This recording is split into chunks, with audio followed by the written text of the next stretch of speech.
It's a man named Grebennikov from Russia. Grebennikov was kind of a non-conventional scientist. He was an entomologist, did a lot of work with bugs, entomology. He was a real scientist, published, credentialed, respected by his peers.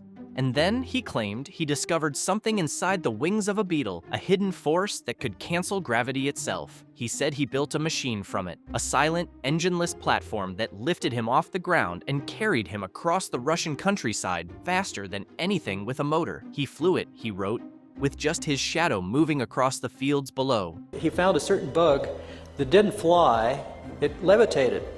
He published every detail, the physics, the flights, the silence, under his own name. And then he disappeared. And when people went looking for the machine after his death, there was nothing. No device, no blueprints, no witnesses. Just a book and a question nobody has been able to answer since. The man at the drawing table.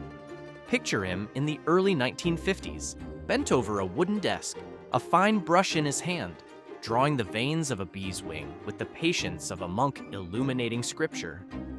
Viktor Stepanovich Grebennikov was born on April 23, 1927, in Simferopol, the city now located in Crimea, and eventually settled in Novosibirsk, the industrial and academic heart of Western Siberia. He spent most of his professional life as a researcher at the Siberian branch of the All-Union Academy of Agricultural Sciences. This is Grebennikov, holding what all this led to. He looks like an artist. He goes out into the country and he takes his paints and his supplies. It's like an artist's set, and it folds up. So normally it unfolds, and it's got all the palettes and all. His field was entomology, the science of insects. He studied how they fed, how they moved, how they interacted with crops and soil and each other. Over decades, he built a natural history museum at his institute from specimens he personally collected across Siberia.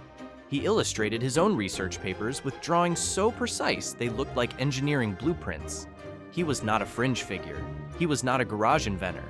He was a credentialed researcher with a career, a publication record, and colleagues who took him seriously. That matters enormously for what comes next. What he found under the microscope. Around 1988, Grebennikov was examining the chitinous shell of a beetle under a microscope when he noticed something unexpected in the architecture of its surface. He was looking at microstructures, repeating geometric patterns, layered cellular cavities, precise angles nested inside each other at a scale invisible to the human eye. The structures were real. That part is not in dispute. Insect exoskeletons really are extraordinary. Researchers in biomimicry have spent decades studying them for principles applicable to aerospace materials and lightweight armor. The biological engineering in a beetle shell is, by any measure, remarkable. Grebennikov had found something genuinely interesting. And here is where it gets strange. He claimed the structures were doing something that no biology textbook accounts for. Grebennikov discovered something he called a cavity structural effect. And it's basically what we're talking about with tubes and the frequencies that cancel themselves out, and the way they interact with biological and physical material. He proposed that the geometric arrangement of those microscopic cavities was generating a physical field, not magnetic, not electrical, something he believed had never been identified or named. He called it the cavity structural effect. He reported that when he held his hand near a dense concentration of these structures, he could feel an unusual pressure. Not heat, not static, a force. He described plants growing differently near them. He described animals behaving oddly in their presence. He noted changes in his own perception of time. None of this appeared in any peer-reviewed journal. None of it was submitted for independent verification. All of it lived in his private notebooks. But he believed it. He believed it enough to take the next step. And the next step is the part that nobody has been able to explain. If you want to keep going down this rabbit hole with us, and you do, hit subscribe. We find the stories that got buried. He said he built it.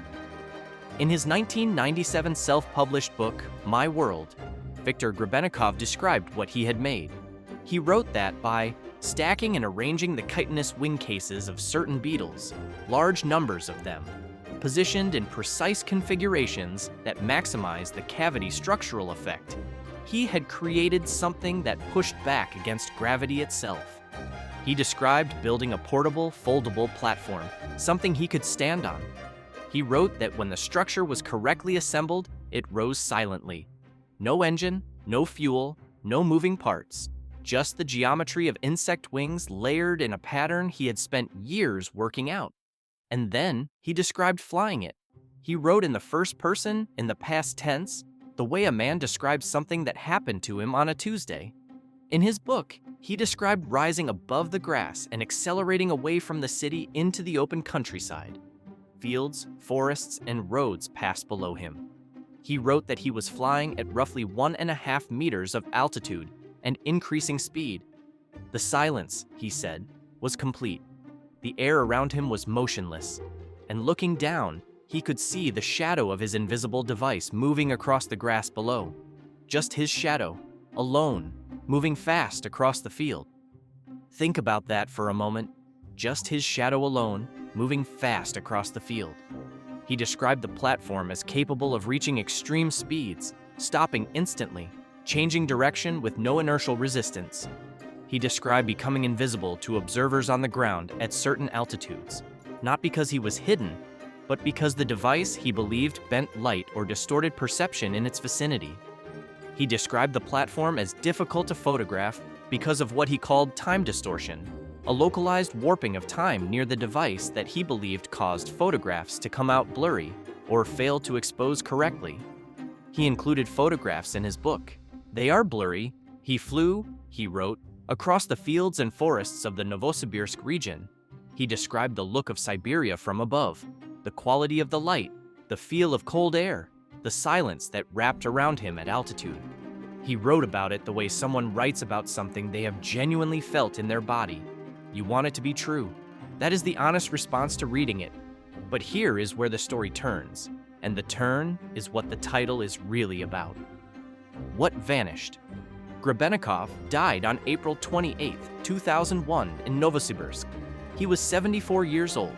His death was not sudden or mysterious. He was an elderly man at the end of a long life. He was not silenced. He was not arrested. He was not erased from any record. He died the way most people die, and the people who knew him knew he was gone.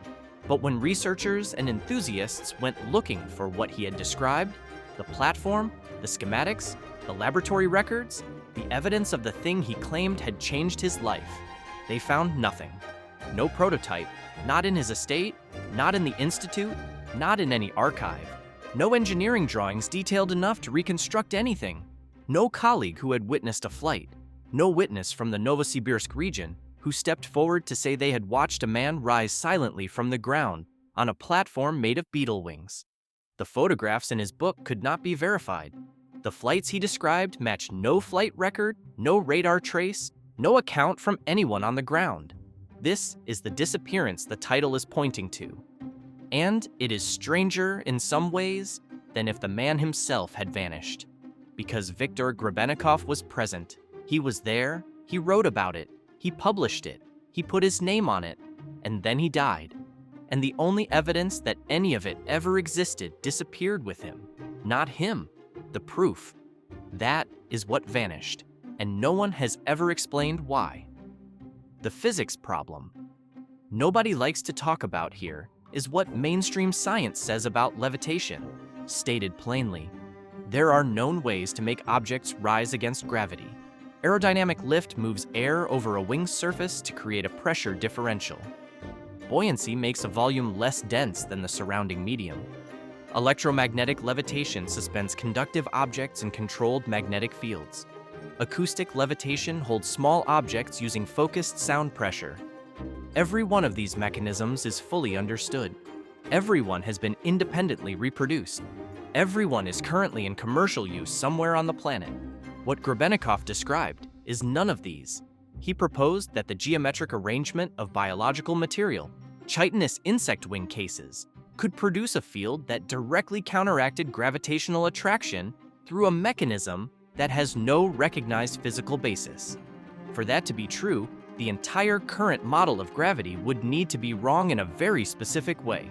The gap in that model would need to exist precisely at the scale of insect wing microstructures.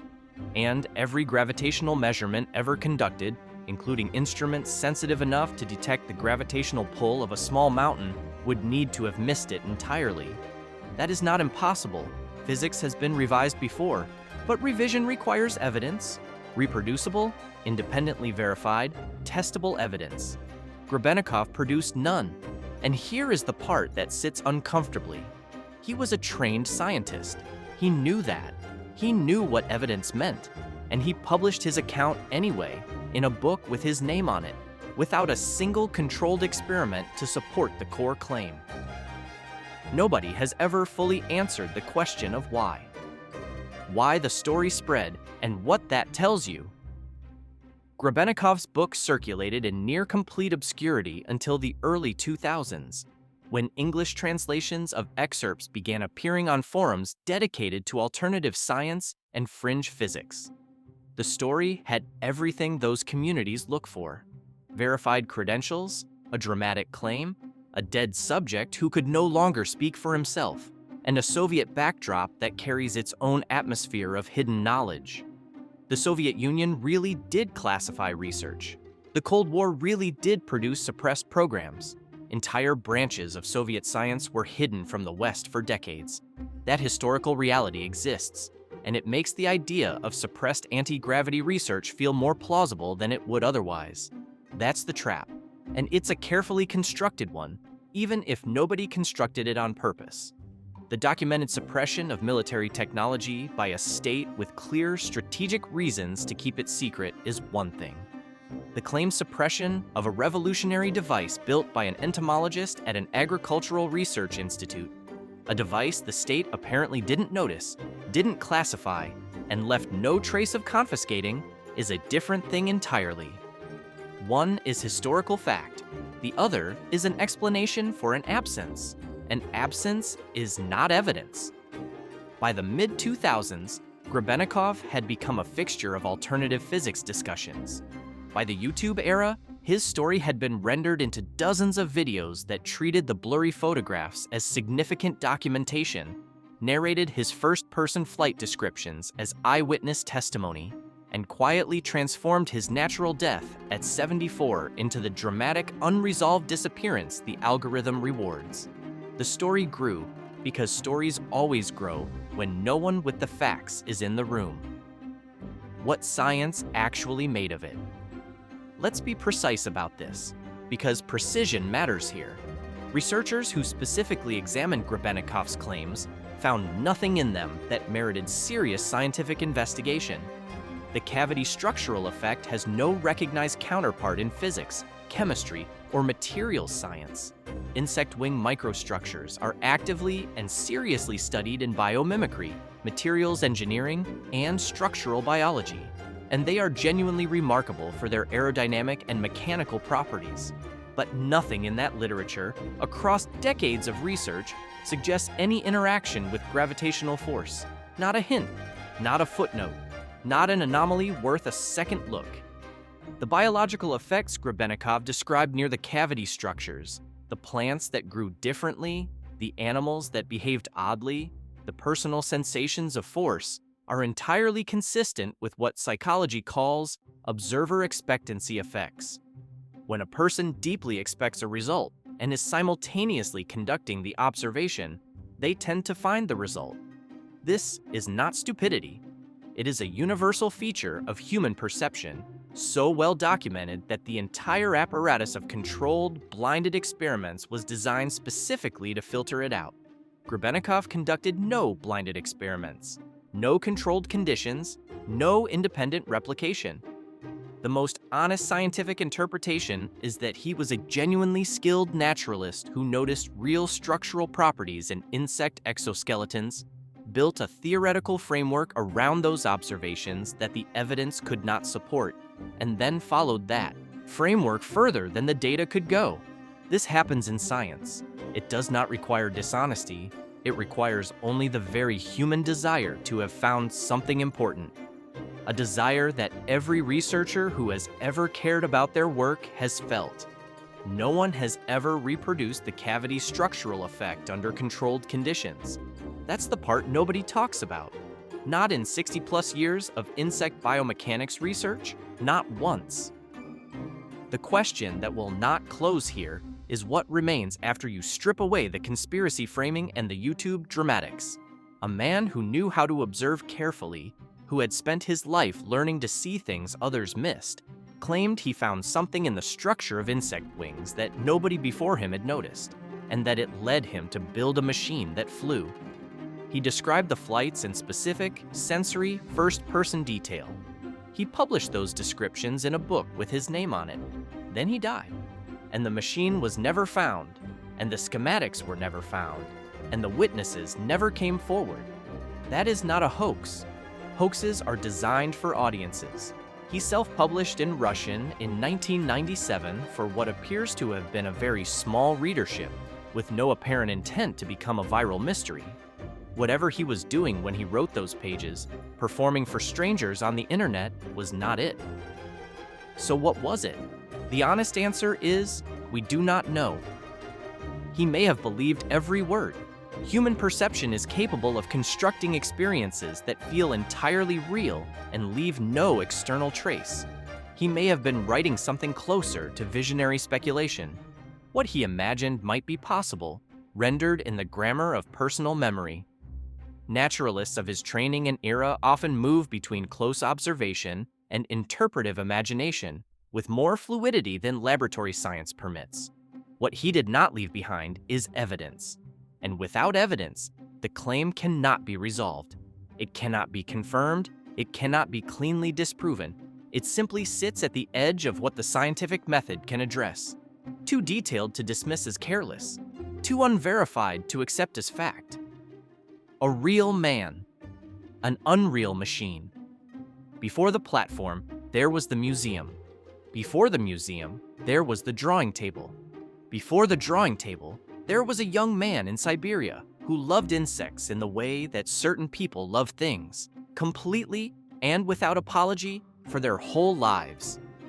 Viktor Grebennikov drew insect wings with a fine brush for decades. He built a museum from specimens he collected himself, by hand, across a vast and cold country. He spent 40 years paying closer attention to the natural world than most people ever will. And then, late in his life, he wrote something extraordinary, something that no one who read it has been able to fully explain or fully dismiss. His legitimate contributions to entomology and natural history in Siberia do not require anti-gravity to be interesting. The museum was real, the drawings were real, the decades of fieldwork across a region not well studied by Western science were real. Those things touched other people's lives. Those things remain. The platform has never been found. No one who knew him saw it fly. No controlled experiment has reproduced the cavity structural effect. The evidence, all of it, points in the same uncomfortable direction.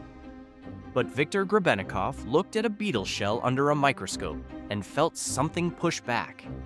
That is where this story begins. And it is, in some honest way, where it ends. Not with certainty, not with a solved mystery, with a question that the evidence cannot close. Was he a misunderstood genius who found something real and left too little behind to prove it?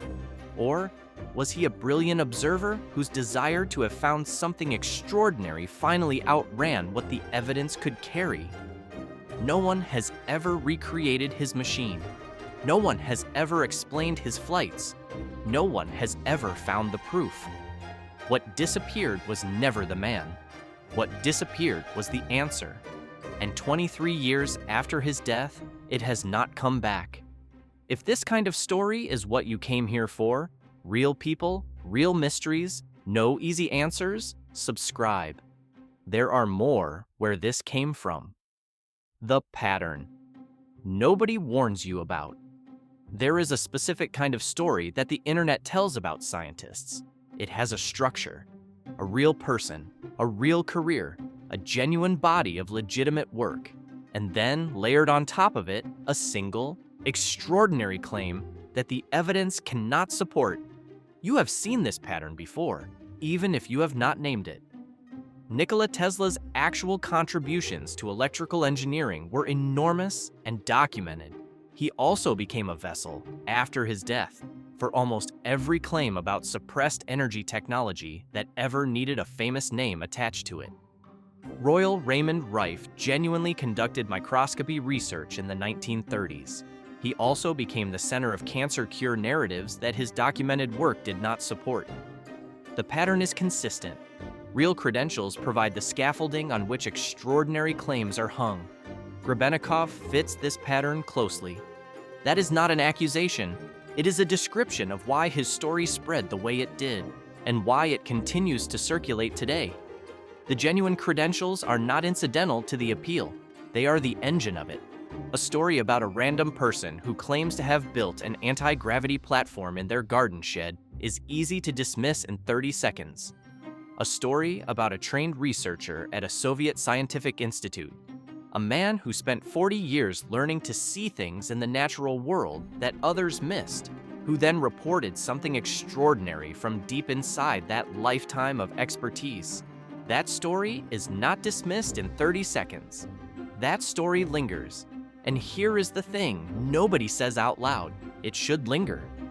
The question of whether Grebennikov found something real is not a stupid question. Science has blind spots. Institutions do resist ideas that threaten existing frameworks. The history of discovery contains genuine examples of correct observations that were ignored, mocked, or suppressed before they were eventually vindicated. Semmelweis was ridiculed for proposing that doctors should wash their hands. Continental drift was dismissed as fantasy for decades. Being wrong about a claim is not the same as proving the claim false. The honest engagement with Grebennikov's story is not to laugh at it and not to believe it. It is to ask, where is the evidence? And to sit with the answer that there is none. That is a harder place to sit than either certainty offers. Why the Soviet setting matters. Part of what makes Grebennikov's story so durable and so easy to misread is the setting. The Soviet Union is not a neutral backdrop. It is a space that carries its own atmosphere of genuine secrecy, genuine suppression, and genuine hidden knowledge. The Cold War produced real classified programs. Entire branches of Soviet science were hidden from the West for decades. Biopreparat, the Soviet biological weapons program, operated in facilities disguised as pharmaceutical companies. The Soviet space program made announcements only after its missions succeeded, hiding its failures from the world. Soviet military research produced technologies that the West did not learn about for 20 or 30 years after they were developed. The suppression of information in the Soviet Union was not a conspiracy theory. It was institutional policy, applied systematically across every domain the state considered strategically sensitive. This historical reality exists, and it is important. It is also exactly what makes the Grebennikov narrative so easy to misapply, because there is a critical difference, and it is not a subtle one, between the documented suppression of strategic military technology by a state with clear security reasons to protect it, and the claimed suppression of a revolutionary anti-gravity device developed by a civilian entomologist at an agricultural research institute. If the Soviet state had detected that a bug scientist in Novosibirsk had built a working anti-gravity platform, the response would not have been to ignore it. The Soviet military-industrial complex did not ignore breakthroughs in propulsion and aerospace. It classified them, funded them, scaled them, and turned them into weapons programs. There is no record of any such program connected to Grebennikov. No classification documents, no military interest, no paper trail of any kind. The most logical reading of that absence is not that the suppression was perfect. It is that there was nothing to suppress. But that reading requires sitting with the absence, which is harder than it sounds. What a real discovery would have left behind. Let's think clearly about what a genuine anti-gravity discovery would look like. What it would necessarily produce, even if the person who made it tried to keep it quiet. A working device that counteracted gravitational force would have been detectable. Gravity is not subtle. Changes to local gravitational fields can be measured with instruments that already existed in Soviet scientific institutions in the 1980s. If a platform capable of silently lifting a human being were operating in the fields outside Novosibirsk, that operation would have produced measurable signatures. A working device would have attracted attention from anyone who witnessed it. Grebennikov described flying at low altitude, a few meters to a few hundred meters, over fields and forests. Low-altitude flight, even silent flight, even brief flight is visible. People look up. People talk about what they see. Not a single person from the Novosibirsk region came forward during Grebennikov's lifetime or after his death to describe witnessing this. A working device would have left engineering traces, not necessarily complete schematics. A man working alone might keep his methods in his head, but the materials he described, chitinous beetle wing cases collected in sufficient quantity to power a human-carrying platform, would have required acquisition on a significant scale. Insects at that scale, storage, preparation. No one at the Institute describes seeing any of this. A real discovery, even a hidden one, leaves edges. It touches the world at points of contact that leave marks. Grebennikov's platform, if it existed, left none of the marks a real device would leave. That is not proof it did not exist, but it is the shape of what we are looking at when we look at the evidence, and that shape is worth naming clearly. The legacy he left that no one argues about here is something that gets lost in every Grebennikov video, every forum thread, every breathless retelling of the platform story. The man had a real body of work that does not require any of this to be interesting. His Natural History Museum in Novosibirsk was a genuine institution. The specimens he collected across Siberia, pinned insects, pressed plants, preserved animals, geological samples gathered by hand over 40 years of fieldwork, represented a real contribution to the scientific record of a region not well documented by Western science during the Soviet era. His artistic illustrations of insect anatomy were precise enough to function as scientific reference material. His field observations of insect behavior contributed to agricultural science in ways that are not dramatic enough to become YouTube content, but that were real contributions to knowledge. He was, in the domain where he spent most of his professional life, a serious and dedicated observer of the natural world. That is not a consolation prize. That is a life's work. The platform has not been found, the schematics have not surfaced, the witnesses have not come forward. These facts are not going to change. But the museum was real, the drawings were real, the 40 years of fieldwork were real. Viktor Grebennikov paid close attention to the natural world for his entire adult life.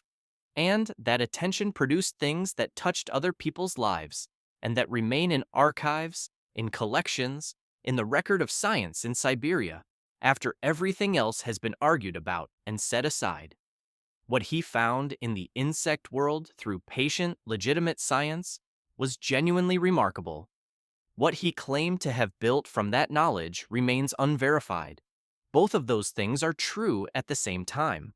Holding both of them honestly, without collapsing one into the other, without letting the extraordinary claim erase the real achievement, or the real achievement excuse the unverified claim, is the only way to see him clearly. It is also, maybe, the most interesting way to see him.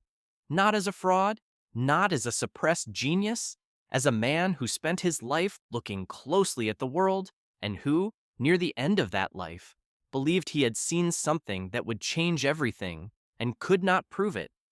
That is a human story, one worth sitting with